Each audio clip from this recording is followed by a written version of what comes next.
As macrooposicións ás administracións públicas fixeron necesaria a utilización de grandes espazos. O recinto feiral de Silleda é lugar habitual destas probas.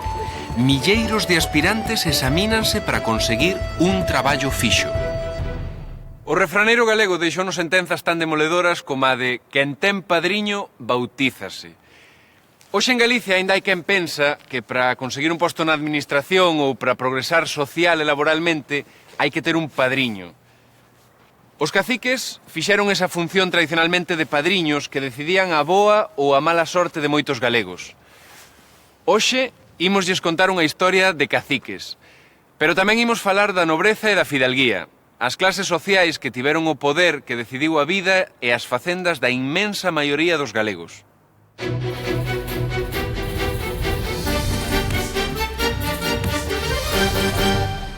A Praza do Obradoiro é o espazo que mellor representa o poder no noso país. No Pazo de Raxoi está a sede da Xunta, que é co Parlamento a institución que representa o autogoberno de Galicia. O seu carón está este edificio, hoxe hotel de luxo. Foi mandado construir en 1499 como hospital de peregrinos polos reis católicos.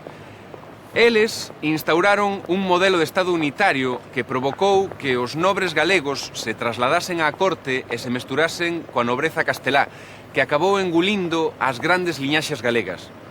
A primeira historia vai nos mostrar como os nobres galegos se foron adaptando a esta nova situación.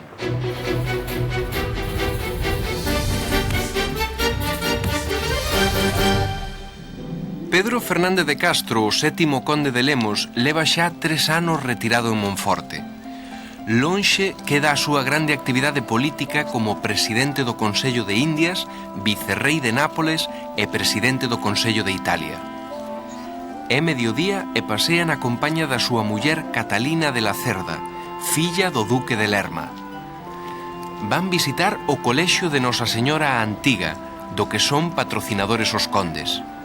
E veñen de ver o convento dominico de San Xacinto e o das franciscanas descalzas, fundacións feitas polo conde. Facía 3 anos que o conde abandonara por desexo propio o Consello de Italia, doído pola obstinación de Felipe III por non concederlle a Galicia o voto en Cortes, un dereito que o conde levaba moito tempo solicitándolle e que consideraba de xustiza para Galicia.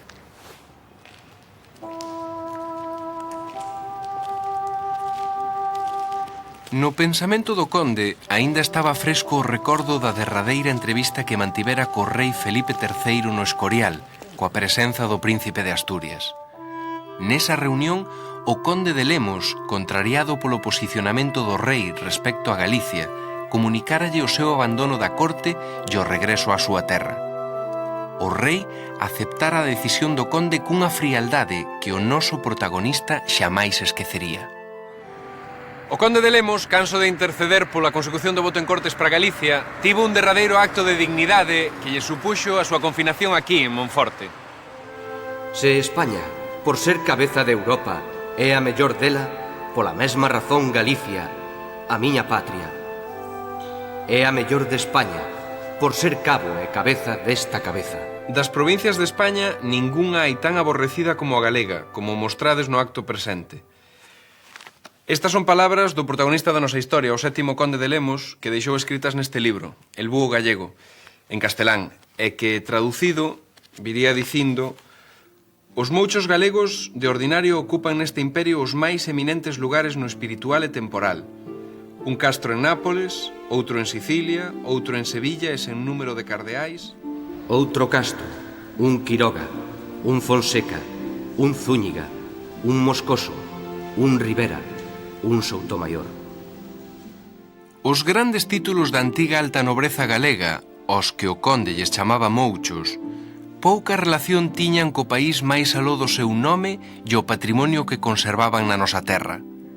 Na práctica, a maior parte das senlleiras liñaxes galegas estaban en mans da nobreza de fora de Galicia: Alba, Medinaceli, Medinasidonia. Na anterior historia vimos como a gran nobreza acabou afastada de Galicia para residir na corte e participar en altos cargos civís, militares e eclesiásticos. Pero non conseguiron melloras sustanciais para Galicia, que seguiu perdendo peso específico no conxunto de España.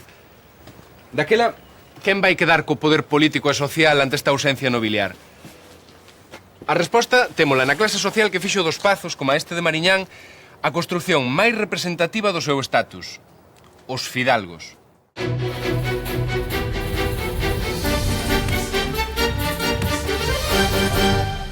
Os fidalgos foron os verdadeiros reitores da sociedade galega xunto coa Igrexa.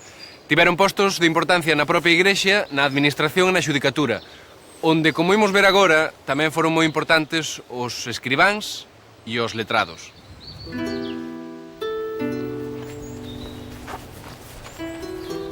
Alonso de Vilanova é un labrego que, como tantos outros da súa época, traballa unhas terras que non lle pertencen. Tenllas aforadas a este home, o señor da Ermida, un poderoso fidalgo local. Este asegura que o labrego lle debe cartos e, segundo lle explica, o documento que lle acaba de entregar así o acredita. Nin Alonso nin a súa muller saben ler. Por iso, aproveitando unha viaxe á vila para vender os produtos da súa horta, Alonso decide visitar un escribán para que lle explique o contido do documento. No seu camiño, Alonso percibe que na vila hai medo. Están recrutando homes pro exército do rei que ten que loitar contra Portugal na fronteira. No día anterior, nos povos da rodeada xa estiveran os militares coas listas da leva. Os homes en idade de levar armas teñen medo, porque incluso casados con familia están sendo recrutados á forza. Antes de seguir coa historia de Alonso de Vilanova, é precisa unha pequena achega histórica àquela época. A mediados do século XVII, Galicia convértese nun campo de batalla. No marco das guerras de Portugal contra España, as ribeiras do Miño fortalécense e Galicia vai sufrir continuas levas e impónselle a obriga de pagar unha parte dos custos daquela guerra. Nos anos posteriores á independencia de Portugal da coroa española, aló polo 1640, a fronteira entre Portugal e Galicia, aquí marcada polo río Miño, foi un territorio de continuas loitas. Esta vila de Salvaterra foi ocupada polos portugueses e liberada en 1659, tras 17 anos de ocupación. Nesa época, o poder militar era do rei, e os altos cargos do exército eran monopolio da nobreza e da fidalguía. Pero volvamos con Alonso de Vilanova. Cando deixamos ia na procura dun escribán que lle interpretase un documento no que lle reclamaban unha débeda, recordan?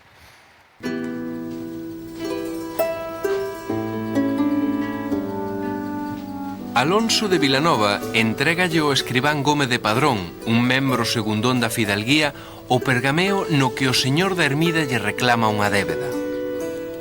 Alonso non entende o que pon naquel papel, pero sabe de sobra que non lle debe nada ao fidalgo dono das terras.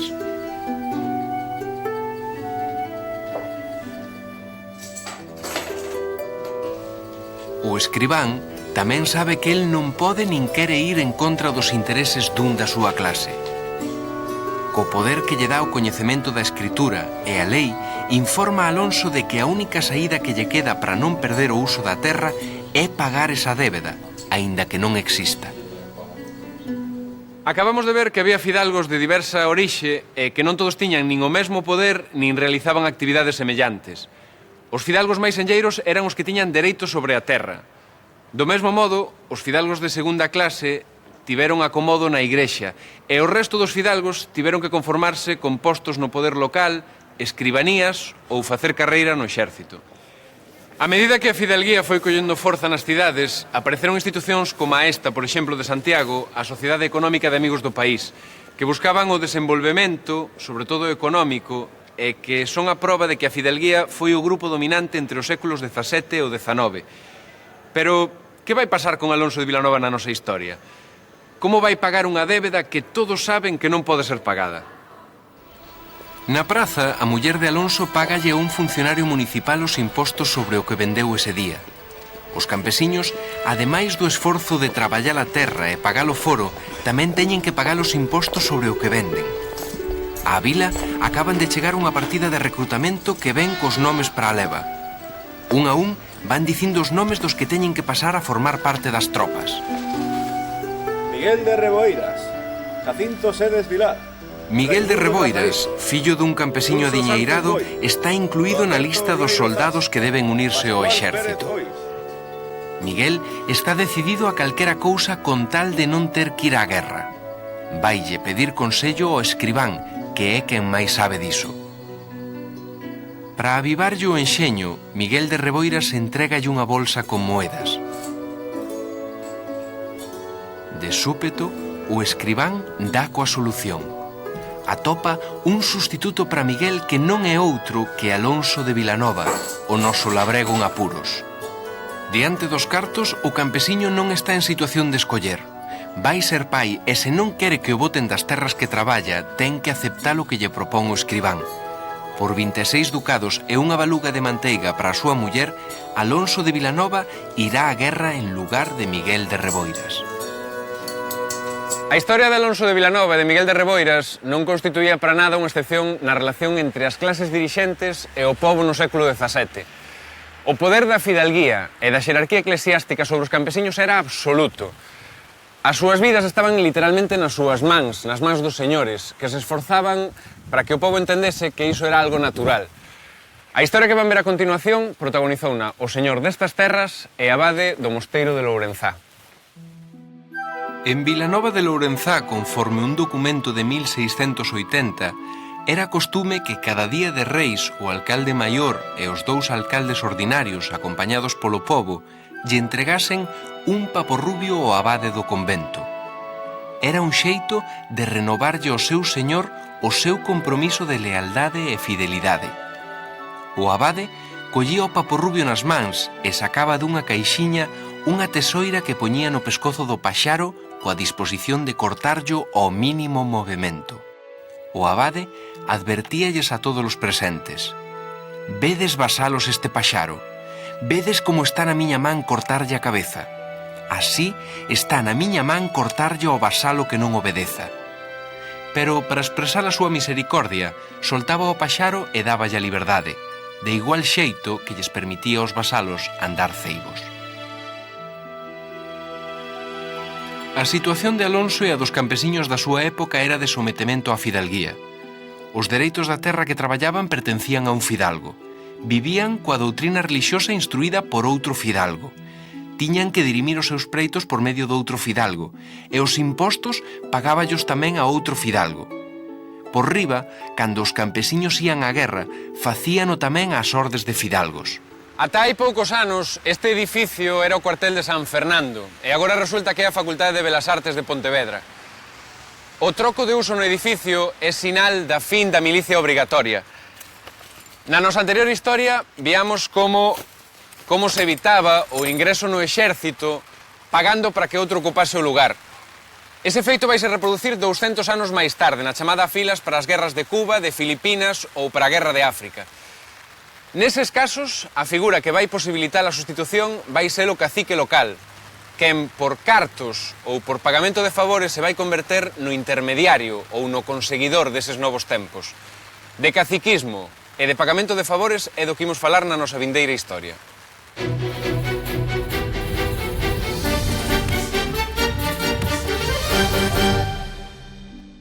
Cando paseamos polas rúas das nosas vilas e cidades, hai un elemento que nos acompaña no noso camiñar e que por cotián pasa inadvertido. Darlle o nome de alguén a unha rúa pretende servir de homenaxe e perpetuar a memoria dun persoeiro que tivo relevancia social. Cando as nosas cidades tiveron a primeira gran expansión no paso do século XIX ao XX, abríronse moitas rúas e avenidas novas que normalmente se bautizaron co nome de políticos dese momento. No século XIX, cando en España se instauraron as eleccións como simple formalidade democrática, aparece unha figura clave no control social e no control do voto, o cacique. O funcionamento era ben simple. Controlando os resultados das votacións estaban os caciques, situados nos cargos locais ou provinciais, e en riba estaba a figura do oligarca que controlaba todo desde Madrid. Mediante un sistema de favores e prebendas, os caciques locais captaban os votos, que eran recompensados con novos favores. Deste xeito, perpetuábase a oligarquía no poder.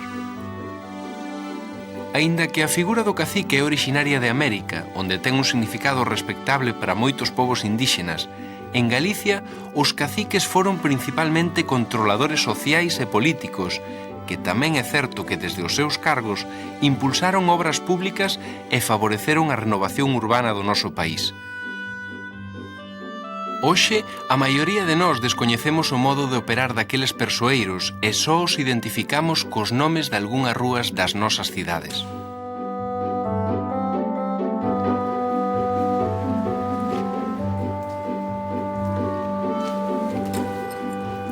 O poder que tiveron estes políticos caciques sobre as provincias que representaban en Madrid foi inmenso. Neste sentido, posiblemente, o máis ilustre político representado nas rúas das vilas galegas sexa Eugenio Montero Ríos. Non só lle deu nome a rúas en Vigo, en Lugo ou en Santiago de Compostela.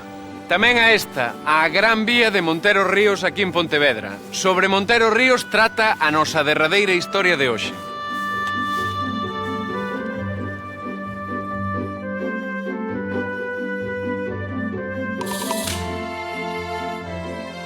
Este domingo é un día de reunión política no Pazo de Lourizán, a residencia de lecer de Montero Ríos.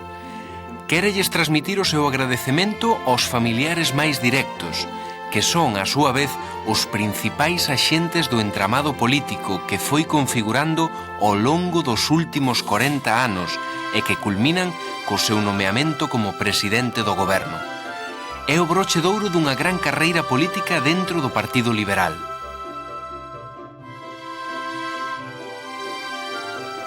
Na celebración familiar estaban o seu fillo Andrés Avelino, representante case vitalicio por Mondoñedo e un defensor da protección de menores, o seu fillo Eugenio, que era representante de Muros e antes de Cambados, os seus xenros Eduardo Vicenti, que chegaría a ser 36 anos deputado en Cortes por Pontevedra, e Eduardo Martínez del Campo, senador vitalicio. Tamén estaba o seu xenro García Prieto, un político de gran valía.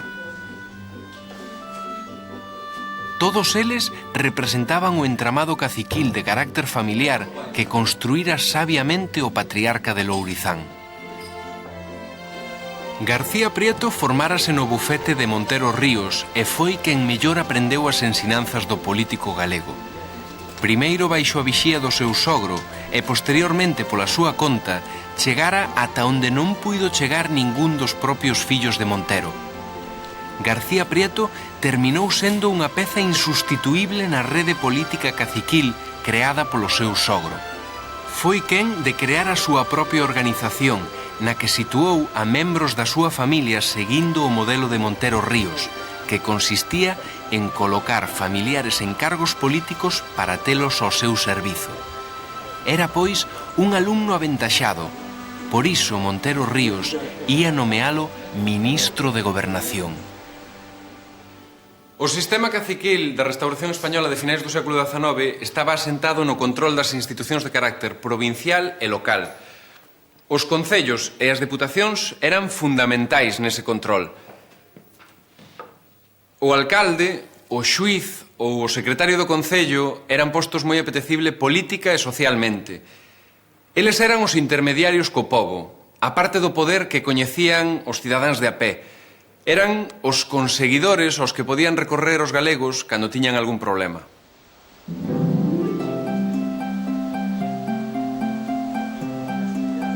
Lourizán converteuse no solar dos Montero e as reunións familiares en auténticos consellos de Estado.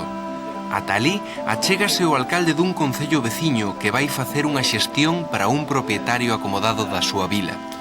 O home pediulle recomendación para o seu fillo e o alcalde, o cacique local, vai usar a súa influencia por pertencer á rede dos Montero Ríos.